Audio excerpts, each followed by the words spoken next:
is kinda death. Kill them now. No trial, no process, and now. And this is a big deal, because Roman citizens are not supposed to be executed. They're supposed to be exiled. We don't just whack our own dudes, and we sure as hell don't whack elected senators.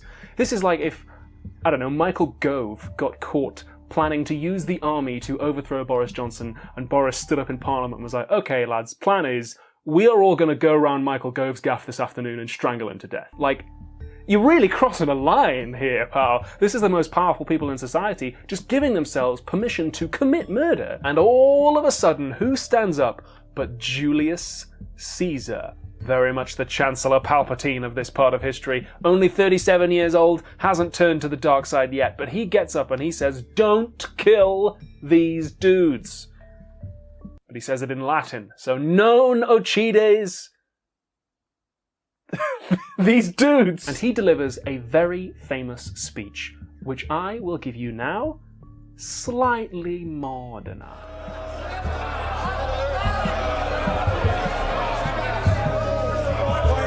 Senators. Order. Whenever anyone deliberates questions of great importance, they should empty themselves of hatred and friendship and anger and pity. When these feelings get in the way, it can be difficult for the mind to see the truth, and nobody has ever served his passions and his best interests at the same time. If we use our intellect, it will prevail.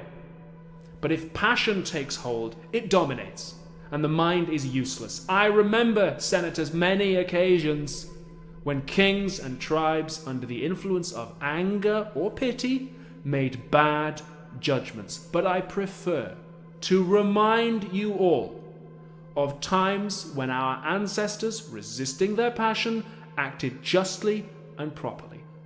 During the Macedonian War, which we fought against King Perseus, the great and glorious community of the Rhodians, which had grown thanks to the people of Rome, was disloyal and fought against us. And after the war was over, and the question of what to do with the Rhodians was being deliberated, our ancestors let them go, unpunished, lest somebody might say that it was the wealth of the Rhodians rather than the resentment for the wrong they'd done us which pushed us to retaliation. Likewise too in all the Punic Wars, although the Carthaginians, both in peacetime and when we were supposed to have a truce, did many abominable things, the Romans never retaliated when they had the chance, but instead asked, what course of action befits our dignity? You, senators, must likewise beware of letting the guilt of Publius Lentulus and the rest sway you more than your own dignity, of paying more attention to your anger than your reputations. If a punishment can be found that fits their crime, then I will change my mind. But if the enormity of their guilt simply beggars belief, then I advise that we limit ourselves to the punishments that the law has set down. Many of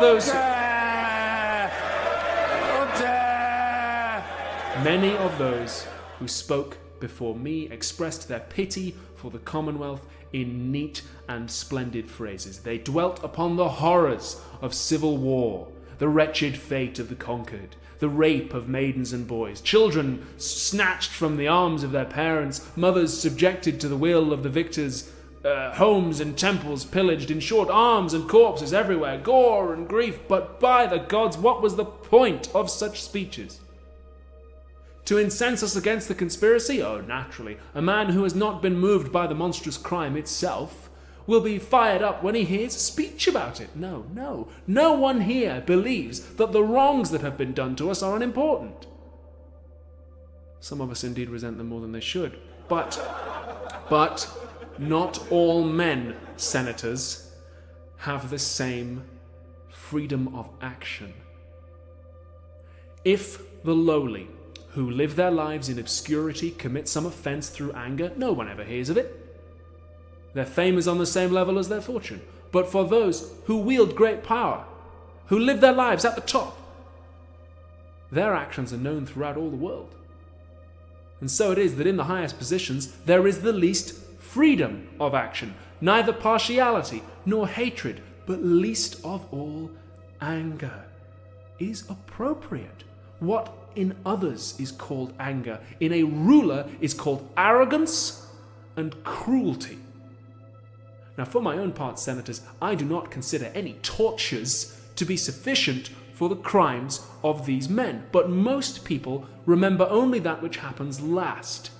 And in the case of heinous men, if their punishment is just a little bit too severe, people will remember the punishment and not the crime.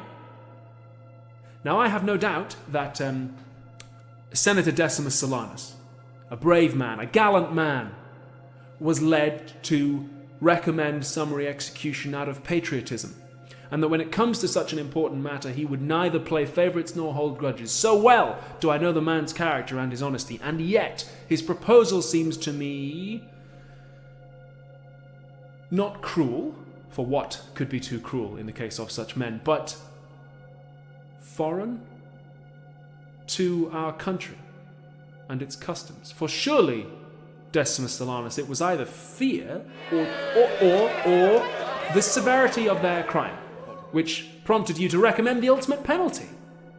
Now, it's foolish to speak about fear, because thanks to the precautions of our distinguished consul, we have the criminals under guard. But as far as the penalty is concerned, I think death would be a relief for these men, not a punishment. It would remove all possibility of mortal ills, all chances of joys and of sorrow. Oh, but by the gods, Silanus, why did you not say that before they are executed they should also be whipped? Was it because whipping them is against the law? Well, it is. But there are also other laws which say that a Roman citizen should not be executed, even when found guilty, but should be given the opportunity of exile. Why respect the law in the lesser point when you've disregarded it in the greater? Or was it because whipping them and then executing them would simply be too cruel? But again, what could be too cruel in the case of such men? But you may say, who will complain of a sentence that is passed against traitors? Time is the answer. The passing of years, and fortune, whose whims rule the world. Whatever happens to these men will be well deserved, yes, but you should consider, senators, how your actions will affect other criminals. Every bad precedent starts in good circumstances, and when the control of this government is passed to other men who may be wicked or who may be incompetent, your precedent is likewise transferred from those who well deserve it to those who do not. The Spartans. He has a right to be heard! The Spartans. When the Spartans conquered the Athenians, they placed 30 men in charge of their government, and to begin with, they executed without trial only the most wicked and hated citizens, and everyone rejoiced and said it was well done. And afterwards, they kept going. They executed good men and bad men alike and terrorized the rest. And Athens was reduced to slavery, and they paid a heavy price for their foolish rejoicing within our own lifetimes.